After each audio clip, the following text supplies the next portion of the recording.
Балыкчы шаары номер 10 Жоғазын бала бакчасы. Тарбиячы Садырова Айжан Рысбековна.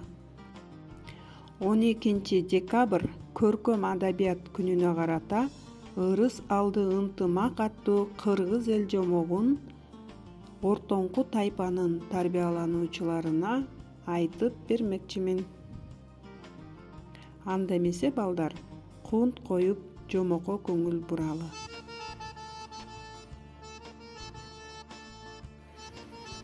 Кана балдар, силер жомок укуңа келеби? Анда мен силерге ырыс алды ынтымак деген кыргыз эл жомогун айтып берейин.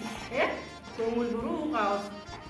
Илгери өткөн заманда бир акылдуу карыя жашаптыр. Ал акылдуу карыянын 9 уулу болгон экен.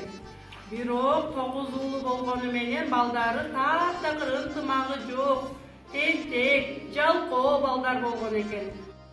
9 уулунан ынтымагы кетип, улуусу кичүүсүн ыйлатып, кичүүсү улууларын сыйлабай ынтымактары кетет.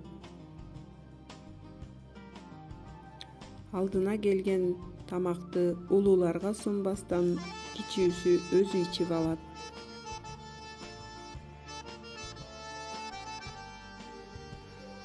Тогуз уулу мындай жоругун көргөн карыя абдан капа болот.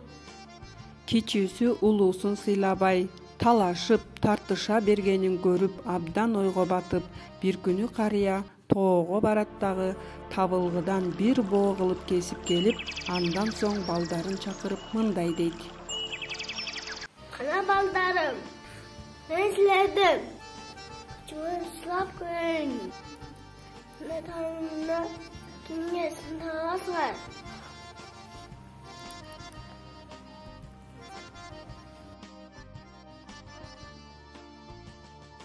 Балдар күчүн сынап көргүсү келип, бири-биринен талашып, табылгыны эч кимиси боосу менен сындыра албай коюшат. Абышка абдан капа болот.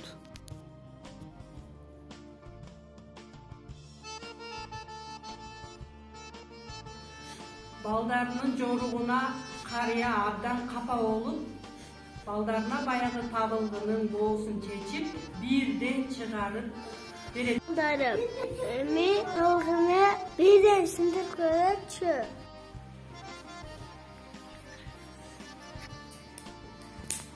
Баягы карыя балдарына табылгынын боосун чечип, балдарына бирден таратып берет.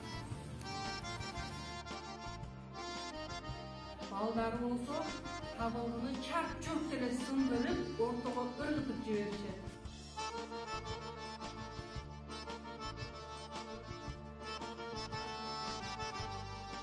Сындырып элетин болбостон балдары бири-бирин акырая карап, улуусу кичүүсү сабап, кичүүсү улуусуна баш ийбей, абдан тентек болушат. Карыя муну көрүп абдан капа болуп мындай дейт. Мынакей балдар, табылгыны боосун менен бириң дагы сындыра алган жоксуңар. Анткени бул табылгыдай болуп барыңар, биригип турсуңар, эч ким силерди сындыра албайт. Алайми, бири-бирден таштап жүрсөңөр, чач сындырып чарчайт. Силерден туушуңардан душманыңар көп. Бирдикти таштап, бирдикти түшүңөр болсоңор, эч ким силерди сындыра албайт. Күч беректе деп бекер айтылган эмес. Бирдикти болула. Акылдуу балдарым. Деп абышка балдарына акыл айтат.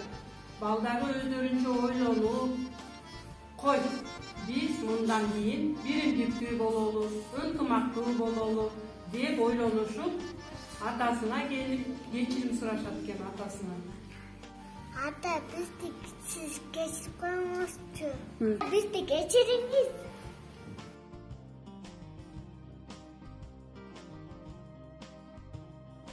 Ата, бизди кечирип коюңуз.